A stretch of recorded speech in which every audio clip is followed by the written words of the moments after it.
Welcome back. You're still tuned into News and Views with myself, Salaylo Makwidire. And the situation in Iran is rapidly evolving with rising geopolitical tensions spilling into the global markets and diplomacy essentially being at stake here. There's a fragile ceasefire which remains in place between Iran and the United States of America, but it seems like talks appear to be stalling here. Iran is now weighing its possible return to negotiations, obviously, with Pakistan being at the center of trying to be the mediator between the USA and Iran. This is after a request from the United States of America. And this is happening even when both sides are seemingly continuing to, I don't know, to harden their positions, to not give in, so to say. And at the center of it all is the Strait of Hormuz, a very, very critical global oil route. I'm sure we've all know about it by now. I'm not sure many of us did before this war started. And it's essentially where Iran has tightened control, while the United States of America says they've enforced a naval blockade, disrupting shipping and pushing oil prices higher and affecting markets globally. I don't think there's a country anywhere in the world which is not affected by this. And meanwhile, Iran is also engaging Russia for diplomatic backing, and they're signaling how global powers are being drawn into the crisis. So we're going to be getting the latest out of this evolving story. I think there should be an update almost every minute when it comes to how all of this is unfolding, and also in the backdrop of that broader regional conflict involving Israel and armed groups in Lebanon, and raising fears of a wider Middle East escalation, which at this point is still a possibility. So we're going to be unpacking the latest regarding the US-Israeli war on Iran and where we are currently. And we'll be speaking to Professor Dr. Shahida Wizarat, professor at the Institute of Business Management, CESD, out in Karachi, Pakistan, and she's joining us via our virtual platform. Prof, thank you so much for joining us. Welcome to News and Views. Really appreciate you giving us your time. You're welcome. No, the pleasure is all ours. And I think we're going to start the conversation with, from your vantage point, especially with Pakistan being involved, where would you say we currently are when it comes to ultimately reaching something that might resemble a permanent ceasefire? How far are we from the United States of America and Iran finding common ground, so to say? Well, thank you very much for inviting me. I think that I'm in a way happy that Pakistan is playing this role, but because Pakistan has supposedly good relationship with the United States, and also people feel very close to the Islamic Republic of Iran because both the countries are neighbors, and we are also, very closely associated through religion and culture and proximity, etc. But I do think that mm, I'm not sure how much experience Pakistan has in diplomacy, um, because for the last so many years, Pakistan, every time Pakistan has negotiations with the IMF and with the United States, I think we don't get a very good deal. So I'm not sure how how diplomatically we can handle the United States, because a lot of times Pakistan ends up, um, United States always has the upper hand, and I think this is what they are trying to do in the negotiations also, because Pakistan is the arbitrator. So I think they are trying not only to bully Iran, but also they are trying to bully the arbitrator. So from the point of view of equal relationship, I think it's not a very good idea to have a country which is somehow subservient to the United States, which Pakistan is, because we don't have an equal relationship with the United States. And we give in too much. United States is allowed to have an upper hand, and we don't have what is called an equal relationship in terms of our diplomatic relations or in strategic terms. And I think a lot of people, I mean, and people in Pakistan have a lot of mistrust with regard to the United States. And I think that if you look at the way the US has been behaving, it has been it has been it doesn't look like as if it's ready for a peaceful, you know, for a peace treaty, because it keeps, it keeps blaming, the blame game keeps on, and then it keeps threatening Iran with war, and it keeps saying that we will stone you to take you to the Stone Age and things like that. So it doesn't look like that the United States is really ready for an agreement, peaceful agreement. And Mm, I think uh, I'm all out for peace, because I also believe that we need to settle these issues. But I don't understand why there is so much pressure on Iran to give up its nuclear program, because Iran is trying to get this nuclear program for its defense. It's a defensive program. And if you look at Israel, Israel has got so many nuclear bombs already, and Israel has been a country which is on war path with all the countries. It's going on invading one country after the other. It is killing children. It is killing human beings and women and children, and yet there is no pressure to on Israel to disarm itself. The only voice, same voice that I can hear is from the People's Republic of China, which has said that Israel needs to be disarmed if we have to avert a third world war. But otherwise, none of the countries, other countries, are putting pressure on the United States to disarm Israel.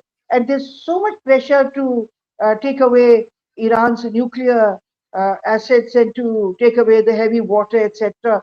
So I think that Iran will make itself very vulnerable by giving up its nuclear technology, because what our experience has been that there was a lot of experience, there was a lot of pressure on Libya by the United States to give up its nuclear program.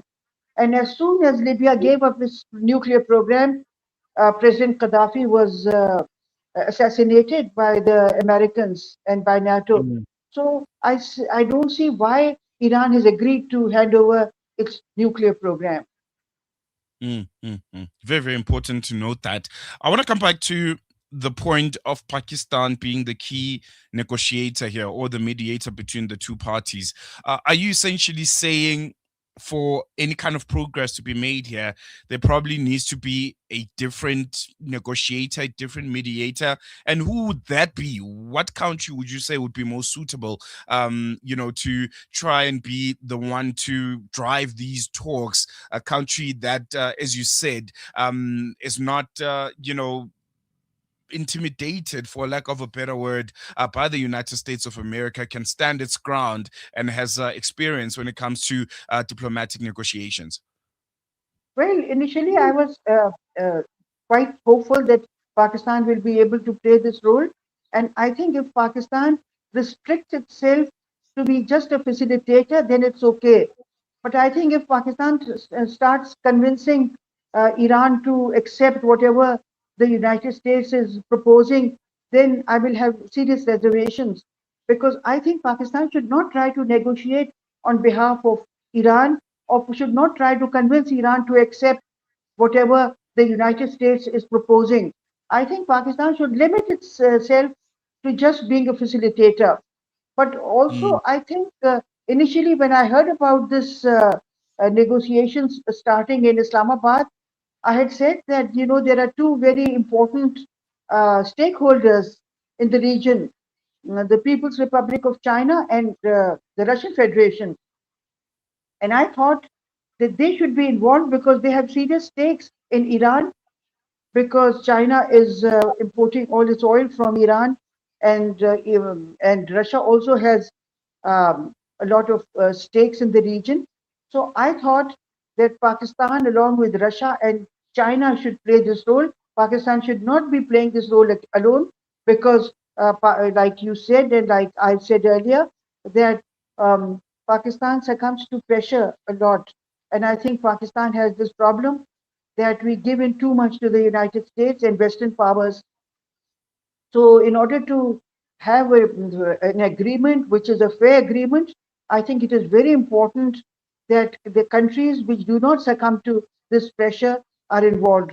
And I had also, in one of my writings on the Facebook, I had said that I was thinking about what happened in South Africa when mm, they were having negotiations, uh, when the anti-apartheid movement was going on in South Africa. And at that time, the South Africans were winning on the battlefield. And what the powers decided was that along with the battlefield, they will also have negotiations, and they mm, started negotiating with South Africa. And it so happened that a lot of the negotiations were on economic issues, and South Africa at that time didn't have many experts who could negotiate hard with the with Britain and with other powers. With the result that whatever gains the South Africans were making on the battlefield, the powers that were negotiating, they were able to get back a lot of that through the negotiations. So on the battlefield, the South Africans were winning, but on the table, Western powers were having the upper hand, with the mm, result that a lot of the gains that the South Africans gained through the battlefield, they were able to force to give them back through the negotiation. So that is why I had read about this in Nomi Klein's book. So I was saying that I hope that this doesn't happen in case of Iran, because uh, Iran, I don't know, Iran obviously will negotiate hard, but I think if there are powers that try to convince Iran to fall in line with the United States and with Western powers, then there is a problem that, I mean, we might try to convince Iran to give up uh, a lot of the benefits that Iran should not be compromising on. So I think that it is very important to involve China and Russia in these negotiations. Very, very important. I want to talk about what could be next from now going forward. We saw Donald Trump earlier this week, or earlier last week, extending the ceasefire to sitting indefinitely. We'll see what that looks like. Is there any realistic path to a de-escalation at this point, or are we probably facing a situation that could be a Cold War kind of scenario where there isn't direct, escalation of the exchanging of missiles and the bombing of strategic infrastructure like we saw, but just a heightened de-escalation where these talks continue to happen, but there isn't much happening on the ground like we saw earlier in the beginning of this war. Is that situation probable, or could we see an escalation once again? I think it will all depend on the attitude of the United States, because at the moment I feel that the United States is posturing a lot because it is losing on the battlefield. So it wants a peace agreement, but it doesn't want to give the impression that it is losing the war, and that is why it is very keen on having peace with Iran. And that is why its attitude is very, I should say, it is not very conducive to having negotiations and to having a peaceful agreement. I think the United States will have to change its attitude if it really wants peace, first of all. It will have to stop giving this impression that it's not really interested in peace and it is quite happy to start the war again, because then you give the signal to the other party that you're not seriously interested in peace. And the other thing is that it all depends on how much bullying the United States allow Israel to do, because Israel has been taking a lot of decisions for the United States. Although the people in the United States, especially the armed forces, they're not very keen to continue with the war with Iran. But because the US government, and because Trump is, because of the, this Epstein, drama, and that is why Mm, Trump is succumbs to Israeli pressure.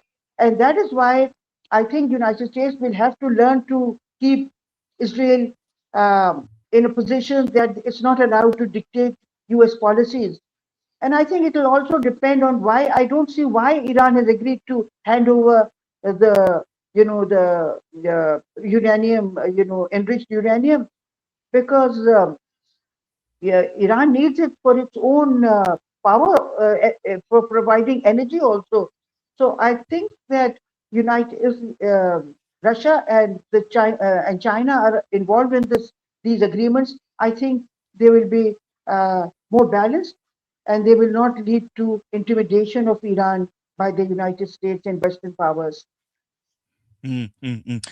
I want to talk about factors that could see the extension of this war, or maybe an indefinite ceasefire of some sort. And one of the key ones is the midterm elections in the United States of America. They are happening towards the end of the year, November, if I'm not mistaken. What kind of factor do you think those will play? The midterm elections, the United States of America. A lot of Americans, as you said, are against this war. Donald Trump came with the card of no more foreign wars under his administration, but he went on and did exactly what he campaigned against. Do you think the midterms could be one of the reasons why he might choose to end the war, essentially? Yeah, but I think the midterm elections are still quite far away. I mean, they're in Mm, November. So I think by that time, there can be a lot of, the conflict can really escalate a lot before that. But I think another factor that can play an important role is, I think, the role that the US Supreme Court is playing, because I think there are lots of cases on Trump, the Epstein cases and other cases also. So I think if the US Supreme Court plays an important role, and if they are able to um, somehow, or the Congress, if they are able to pass a resolution, if they are able to get Trump out of power, then I think that can be more effective, because that can be done. I don't know how long that will take, but it might be uh, earlier than November. But I think if we wait for the elections, we are still in April, May, June, July, August, September, October, November, 7 more months to mm, go. And I think in these 7 months, war can really escalate a lot. So I will not go for waiting for the elections. I think the US Supreme Court or the Parliament should play a role to curb Trump's powers, and to maybe get him out of power, because of the kind of cases he has. I mean, there are very serious cases against him. So I think if he were to be, and especially, what Bill Clinton, recently he gave his account of the role that Trump played in the Epstein case. So I think those are the kind of cases that should be pushed forward, so that Trump is able to, he's removed from power. And I think the other person who comes, I hope he's a saner person and he does not have any Epstein connection, so that Israel is not able to blackmail him. very, very important. One of the most key things, I think, at least for me, when it comes to this war, has been seeing the relationship between the United States of America and Europe almost unravel. What would you make of that, of the reaction of Europe and just other key global players on how they've interacted with this war, they've interacted with this new Donald Trump administration, and how they've influenced or not influenced the outcomes of this war in any meaningful way? Yes, I think I am very impressed with the role some of the European countries have adopted, particularly Spain and Italy, and also Denmark and Ireland, and also Switzerland, and outside Europe, of course, South Africa has played a very, very positive role. So I think these are the kind of countries that should be involved in any kind of bringing peace to the world, because these are countries which are, I mean, they don't get bullied, and they are taking a stand on high moral grounds. And I think that we should not look up to Muslim countries because we keep saying that Muslim countries should do this and they should play a role and this and that. But I think we don't care what your religion is, but I think we must go for countries which adopt a high moral ground and which take decisions on the basis of ethical standards and which have the guts to speak out. And I think these are the kind of countries that should be involved.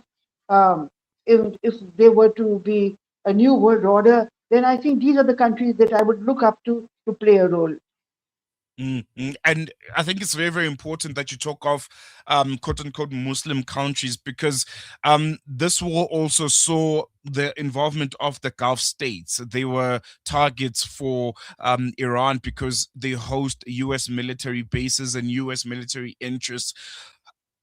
How do you think they're going to be getting out of this war thinking and looking, especially their relationship with the United States of America? Because there was a lot of frustration at some point, many of them thinking and feeling like the United States of America hung them up to dry essentially, and this relationship that they have with the US is one-sided. They were hoping there would be a certain level of protection that would be offered towards them because of the relationship they think they enjoy with the US. But it didn't look that way. It looked like America had the interests of America at heart and didn't care about the Gulf states, and they paid the price.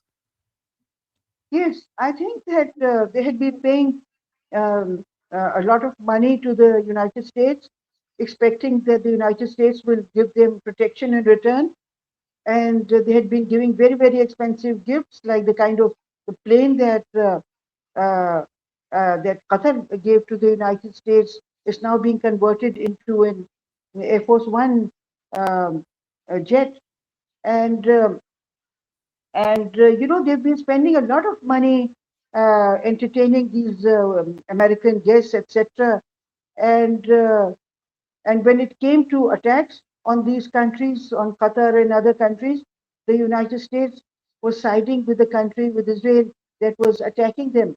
So obviously now the problem is that they have to think of their security, and some countries are getting out of the U.S. influence, but I don't know whether they are actually making giving statements or whether they are actually uh, getting rid of U.S. bases in their countries. I think if they really want to be taken seriously, and if they want that Iran should not attack them, then it is very important for them to dismantle US bases in their countries.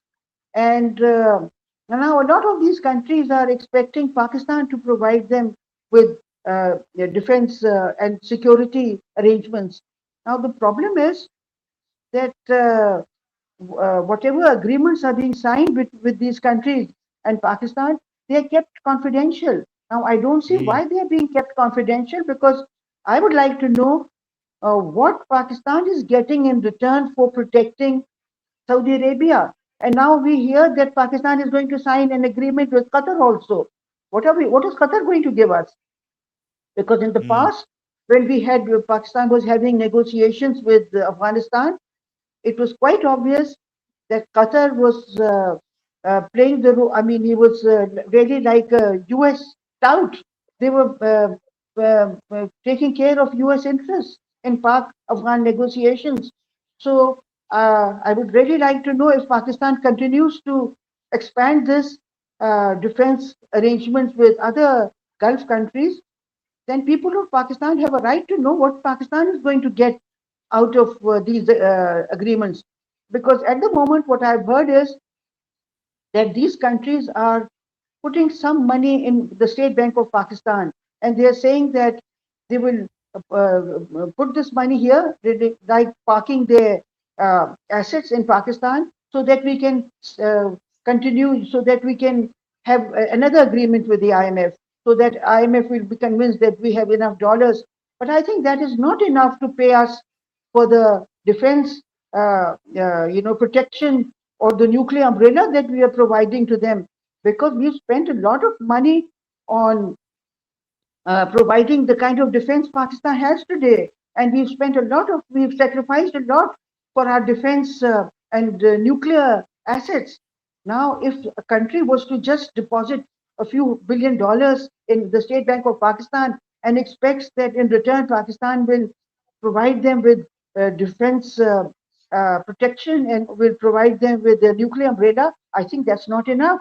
That is why it's very Mm, important if Pakistan wants to continue with these kind of defense agreements, people of Pakistan have a right to know what Pakistan is going to get in return for these agreements. And the other thing is that we can't continue to have this arrangement um, with a lot of countries because then Pakistan's defense forces will be spread very thin. And what are we going to do? Because we have next door, we have a very, very, a dangerous enemy in the form of India sitting there. And India is just waiting to initiate Sundur too. So, mm, I mean, if we were going to protect Qatar and Saudi Arabia and all the countries in the Gulf, then what is going to happen to our defense? Because India is going to attack Pakistan any moment. And if we are busy protecting other countries, then what about our own defense? mm, mm. No, I think very, very important to note, Doc. I think we're going to leave it here for now. Really, really appreciate it. I think this moment is leaving everyone with more questions than answers, considering the unpredictability that is at the White House. I think that's where all of the question marks are coming from. And it will be interesting to see where we go from here. Are we going to see de escalation, escalation, or just a general stalemate? And I'm pretty sure we'll be chatting again soon. Thank you so much. Really appreciate it. You're welcome. There you go, Dr. Shahida Wizarat, prominent Pakistani economist, serving as the Dean of the College of Economics and Social Development at the Institute of Business Management out in Karachi, Pakistan. Very, very critical of the Pakistani government and how they went about these negotiations. What do you think? How do you think the Pakistanis have fared thus far when it comes to playing the role of chief mediator between Iran and the United States and ultimately the cessation of forces when it comes to the countries? You can give us a call. Our studio line is 011 6800355, or you can send us a voice note or WhatsApp text on 061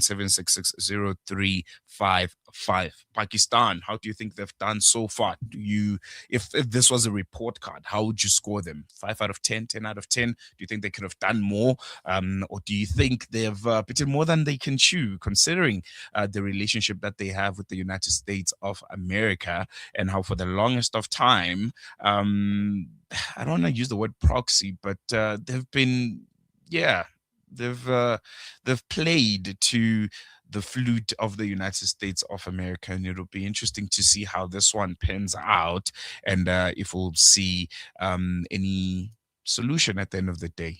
But to me, it almost feels like we've reached a stalemate, and it'll be very, very difficult, if I can put it that way, for either of the countries, whether it's the United States of America or for Iran, after the ceasefire, during the ceasefire, to be the one to land the first blow. But as I mentioned, you never know when it comes to the White House. That's where the question marks are all stemming from. We all wake up surprised as the next headline rolls out on what the United States of America's President Donald Trump has decided to do and his administration have decided to do. So we'll be keeping a close eye on that. Very, very important. But otherwise, we're going to leave it here for now. When we come back, it's our hashtag Africa Focus feature, where we look at some of the notable and most important stories that are doing the rounds on the continent. More on that after this.